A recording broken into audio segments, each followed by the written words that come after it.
आप सबन को राधे राधे। तो मेरे ठेठ देहाती चैनल में आप सभी का स्वागत है।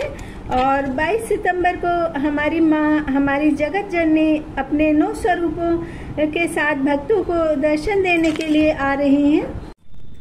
तो हम सभी के लिए ये 9 दिन आर्थिक, सामाजिक, राजनीतिक, प्राकृतिक एवं धार्मिक स्थिति की दृष्टि से बहुत ज्यादा महत्वपूर्ण होते हैं। तो इस नवरात्रि को माँ भगवती का वाहन हाथी है और माँ दुर्गा का हाथी पर आना अत्यंत शुभ माना जाता है। अर्थात प्राकृतिक आपदा से धरती पर जो भी भयंकर रूप से क्षति पहुंची है वे क्षतिपूर्ति अति शीघ्र होगी। और माँ दुर्गा का प्रस्थान गुरुवार 2 अक्टूबर विजयादशमी को होगा। तो माता का प्रस्थान नरवाहन पर होगा और माता का नरवाहन पर जाना शुभ संकेत है। लेकिन कुछ राजनीतिक दलों को आम नागरिकों की सामूहिक शक्ति के विरोध से बचना होगा, क्योंकि जहां भी त्रस्त जनता का जमावड़ा ज्यादा होगा वहां राजनीतिक दलों पर जनता के आक्रोश से सीधा और अकल्पनीय प्रहार होगा। तो हमारे प्रजापति भाई कई महीनों तक अपने परिवार के साथ रात दिन मेहनत करके माँ दुर्गा की खूबसूरत प्रतिमा तैयार करने में लगे रहते हैं। और इस प्रतिमा को बनाते हुए माँ की भक्ति में डूबकर जब प्रतिमा तैयार होती है तो माँ का स्वरूप अद्भुत, अलौकिक, सूर्य चंद्रमा की रोशनी से भी तेज और भक्तों को बरबस अपनी ओर आकर्षित करने वाला होता है। माता रानी की 9 भुजाएं, 9 भुजाओं में खड़ग, खपर, त्रिशूल, गदा, चक्र, शंख, कपल, पुष्प इत्यादि सुशोभित होते हैं। तो माँ के 9 स्वरूपों का वर्णन इस प्रकार से है। तो अक्टूबर माह में शारदीय नवरात्रि का आगमन हो रहा है और 9 दिन माँ के 9 स्वरूपों की पूजा की जाती है। तो प्रथम दिवस को माँ शैलपुत्री की पूजा आराधना की जाती है और पर्वतराज हिमालय के घर पुत्री के रूप में उत्पन्न होने के कारण इनका नाम शैलपुत्री पड़ा। और इनका वाहन वृषभ है, इसलिए ये देवी वृषारूढ़ के नाम से भी जानी जाती है। माँ शैलपुत्री ने दाएं हाथ में त्रिशूल धारण कर रखा है, बाएं हाथ में कमल सुशोभित है। इनको माता सती के रूप में पूजा जाता है, क्योंकि इनके पिता प्रजापति दक्ष ने इनके पति शिव का अपमान किया था। तब इन्होंने अपने पिता के सामने घर में हो रहे यज्ञ कुंड में कूदकर अपने प्राणों की आहुति दे दी थी। और जैसे भगवान शंकर को पता चला कि उनकी पत्नी पार्वती ने यज्ञ कुंड में अपने शरीर की आहुति दे दी है, तो वो क्रोधित होकर यज्ञ स्थल पर पहुंच गए और माता पार्वती के जले हुए शरीर को लेकर क्रोध में चारों दिशाओं में तांडव करने लगे। माना जाता है कि माता सती के जहां जहां शरीर के अंग गिरे वहां पर शक्तिपीठ की स्थापना की गई।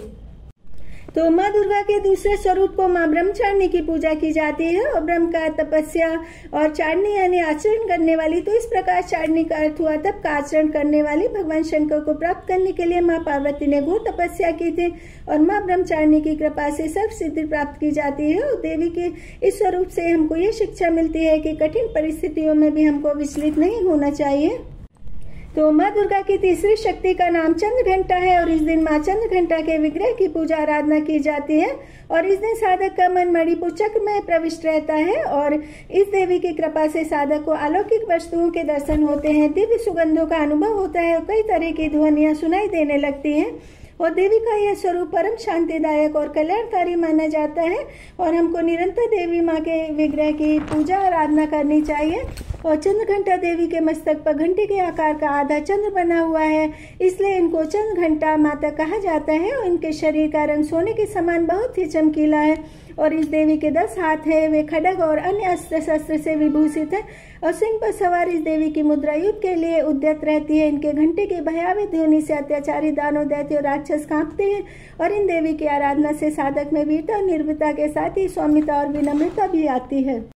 तो नवरात्रि के चतुर्थ दिवस को माँ कुष्मांडा की पूजा की जाती है। इस दिन साधक का हृदय अनाहत चक्र में स्थित रहता है। अपनी मनमंद हल्की हंसी के द्वारा अंड अर्थात ब्रह्मांड को उत्पन्न करने के कारण इस देवी को कुष्मांडा नाम से पूजा जाता है। और जब सृष्टि का प्रादुर्भाव नहीं हुआ था, चारों तरफ घोर अंधकार था, तब माँ कुष्मांडा ने ब्रह्मांड की रचना की, इसलिए इसे सृष्टि की आदि स्वरूप आदि शक्ति कहा जाता है। और कुष्मांडा देवी की 8 भुजा है।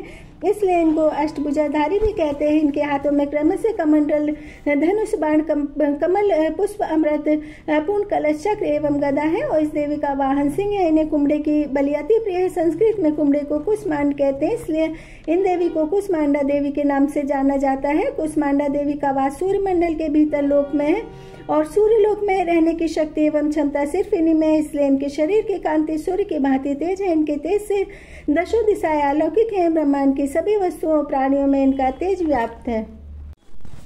तो नवरात्रि के पंचम दिवस को माँ स्कंद माता की पूजा की जाती है। स्कंद माता की उपासना करने से मोक्ष के द्वार खुल जाते हैं और माँ अपने भक्तों की समस्त इच्छाओं की पूर्ति करती है। स्कंद माता की 4 भुजाएं। इन्होंने दाई भुजा में स्कंद को गोद में लिया हुआ है। इनकी एक भुजा में कमल पुष्प है। बाईं तरफ की भुजा वर मुद्रा में है। पहाड़ों पर रहकर सांसारिक जीवों में नव चेतना का निर्माण करने वाली है। कहते हैं कि इनकी कृपा से ज्ञानी व्यक्ति भी ज्ञानी हो जाता है। और स्कंद कुमार कार्तिकेय की माता होने के कारण इनको स्कंद माता के नाम से अभिहित किया गया। इनका वर्ण एकदम श्वेत है। ये कमल के आसन पर विराजमान रहती है। सिंह इनका वाहन है। सूर्य मंडल की अधिष्ठात्री देवी होने के कारण इनका उपासक अलौकिक तेज एवं कांति में हो जाता है। और मान्यता है कि कालिदास द्वारा रचित रघुवंशम महाकाव्य और मेघदूत की रचनाएं स्कंद माता की कृपा से ही साकार हो सकी। माँ दुर्गा के 6वें स्वरूप का नाम माँ कात्यायनी है। इस दिन साधक का हृदय आज्ञा चक्र में स्थित होता है। योग साधना में साज्ञा चक्र का अत्यंत महत्वपूर्ण स्थान है। और 6वें दिवस को माँ कात्यायनी की पूजा की जाती है। इनकी आराधना से भक्तों को सहजता से अर्थ, धर्म, काम एवं मोक्ष चारों फलों की प्राप्ति होती है। और कात्यायन गोत्र के विश्व प्रसिद्ध महर्षि कात्यायन भगवती के रूप में अपने घर पुत्री रत्न की इच्छा रखते थे। उन्होंने कठिन तपस्या की, तब भगवती ने पुत्री के रूप में उनके घर में जन्म लिया। इसलिए देवी कात्यायनी कहलाई और इनका गुण शोधकारी है। इसलिए इस वैज्ञानिक युग में कात्यायनी देवी का महत्व अत्यधिक बढ़ जाता है और ये वैद्यनाथ नामक स्थान पर प्रकट होकर पूजी जाती हैं। भगवान कृष्ण को पति के रूप में पाने के लिए ब्रज की गोपियों ने इन्हीं की पूजा की थी और यह पूजा कालिंदी यमुना के तट पर की गई। इसलिए यह ब्रजमंडल की अधिष्ठात्री देवी के रूप में प्रतिष्ठित है। इनका स्वरूप अत्यंत ही भव्य एवं दिव्य है। माँ दुर्गा के 7वें स्वरूप को कालरात्रि के नाम से जाना जाता है। इस दिन साधक का मन सहस्त्र चक्र में विद्यमान रहता है। इस दिन संपूर्ण ब्रह्मांड के समस्त शक्तियों के द्वार खुले होते हैं। तमाम असुर शक्तियां मात्र इनके नाम के उच्चारण से ही दूर भागने लगती हैं और इनके शरीर का रंग घने अंधकार की तरह एकदम काला है। इनका रूप भयानक है। बाल बिखरे हुए, इनकी लाल आंखें विद्युत की तरह चमकने वाली है। नरमुंडों की माल और क्रोध में कांपता शरीर है। इनका कालरात्रि माँ के 3 नेत्र है। तीनों नेत्र ब्रह्मांड के समान गोल है। इनकी सांसों से अग्नि निकलती है। इनकी सवारी गंधर्व है और राक्षसों का वध करके जैसे ही लौटती है जमीन पर लेटे शंकर जी के शरीर पर जैसे ही इनके चरण पड़ते हैं इनकी जीभ बाहर आ जाती है। माँ दुर्गा के 8वें स्वरूप का नाम महागौरी है। इनकी आयु 8 वर्ष की मानी गई। इनके सभी आभूषण एवं वस्त्र श्वेत है। इनका वाहन वृष है, इसलिए इनको वृषरूणा देवी भी कहा जाता है। शिव को पति के रूप में पाने के लिए महागौरी ने कठोर तप किया था। इस कारण उनका शरीर काला पड़ गया था। तपस्या से प्रसन्न होकर भगवान शिव ने पवित्र गंगा जल से स्नान कराया।